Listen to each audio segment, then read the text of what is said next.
Simon Deng was taken into slavery when he was only 9 years old.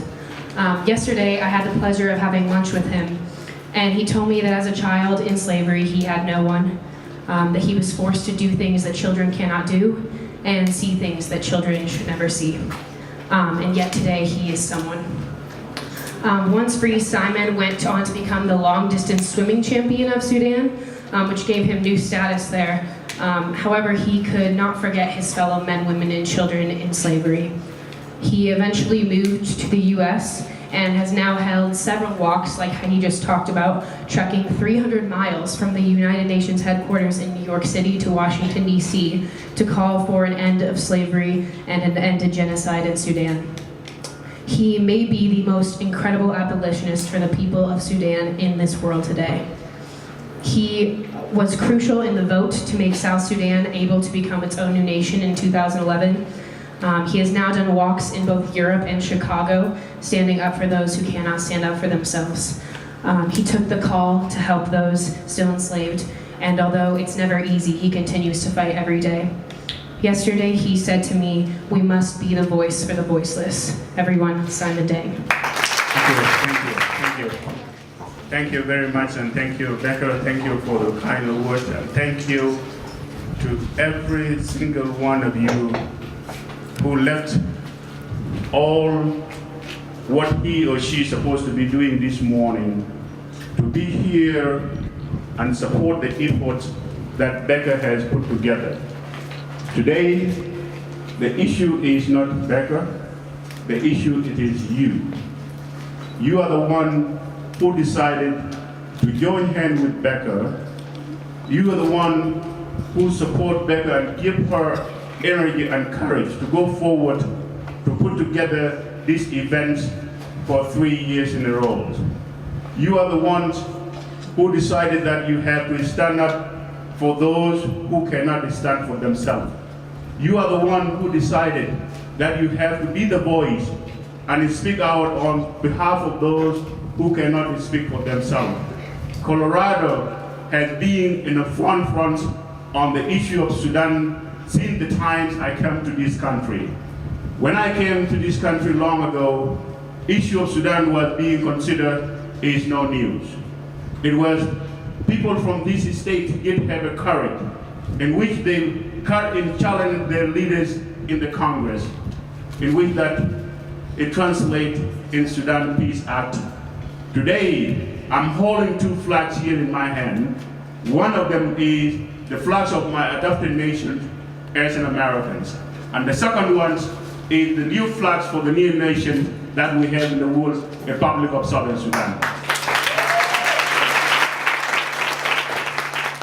Believe it or not, if it was not the efforts of you, if it was not the courage of you, I wouldn't have these flags today in my hand, and we would not have a country called Southern Sudan.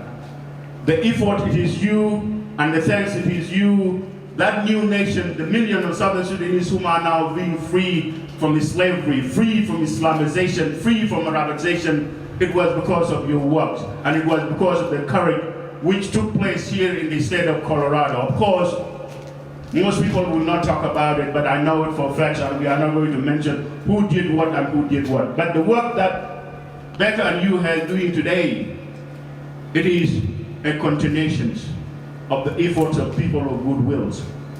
You are not just an activist, you are the champions of freedoms, and we thank you for that. People of Southern Sudan, for almost 55 years or 57 years, they went through a lot. 2.5 million was slaughtered from 1983 to 2005. 1.5 million was slaughtered from 1955 to 1972. Together, you have almost 4 million Southern Sudanese perished.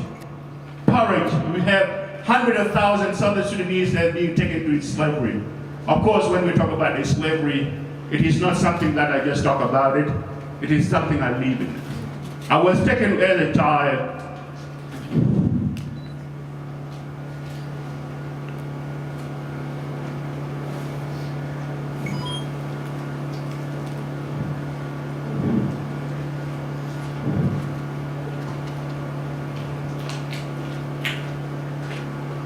and I was given away as a gift.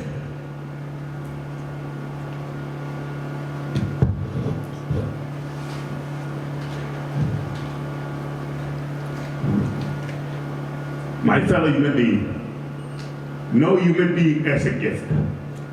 Why? Why Southern Sudanese? But today, I'm no longer a gift. I'm a free man, living in a free nation, talking to free people.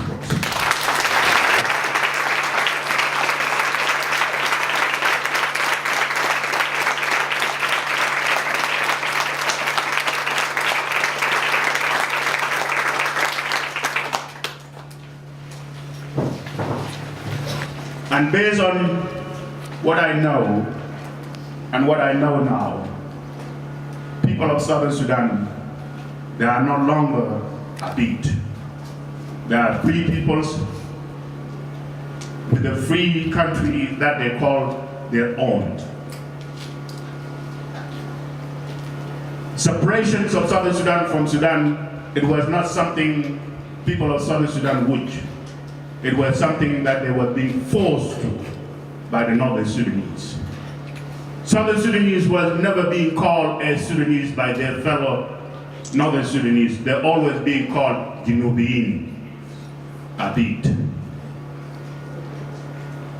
Sudan, in every government that took power, they never looked at the Southern Sudanese as human beings. And in fact, some of my Sudanese here knows what I'm talking about. You cannot have a nation that have law discriminate against their own fellow citizens, Gawanin and Kasher, which is the law of cleaning the city from Southern Sudanese. You go to Sudan today, Khartoum, there are cities with names called Torodona, were being thrown away. Japarona were being forced away. Zagalona, which is being thrown out. These are the Southern Sudanese that cried. But thank God, you Americans have done something no ever have done. You rescued these people, and now millions of Southern Sudanese have a country for their own. And on behalf of them, because you are not going to meet all of them, I say to you in Colorado, including those whom are not here today, thank you very much. But the work is not finished. People are still being slaughtered in Nuba Mountain today by the same government that is slaughtered Southern Sudanese. People are still being slaughtered in Darfur. And in fact, not long ago, all of you stood up against the genocide which has been denounced in 21st century, which is taking place in Darfur. People are being slaughtered in the Blue Niles. These are the black peoples. The same man who did discriminate against Southern Sudanese is now doing it in Western Sudan, is doing it in Blue Niles, is doing it in the Nuba Mountains. So your work and your effort should not only focus on Southern Sudan. It has to be focused on everybody, especially you, the young one. By you being present here today, you have convictions. You become to know that wrong is wrong and right is right. And you're saying we have to stand up and you have to put on the t-shirt because you are the leaders of tomorrow. You, the young peoples, are behind the efforts that brought the nation that we have today as a country of Southern Sudan. And we thank you. And we thank you because your courage itself telling us that the world of today is not a world of 200 years ago. It's a world coming closer to one another. If the politician talking about the global economy and global environment, what about global humanity? And that courage now is coming from you. Be the champions. And again, let me repeat this. Let's join hands together with Becker and let's become the ambassador for freedom. And thank you very much.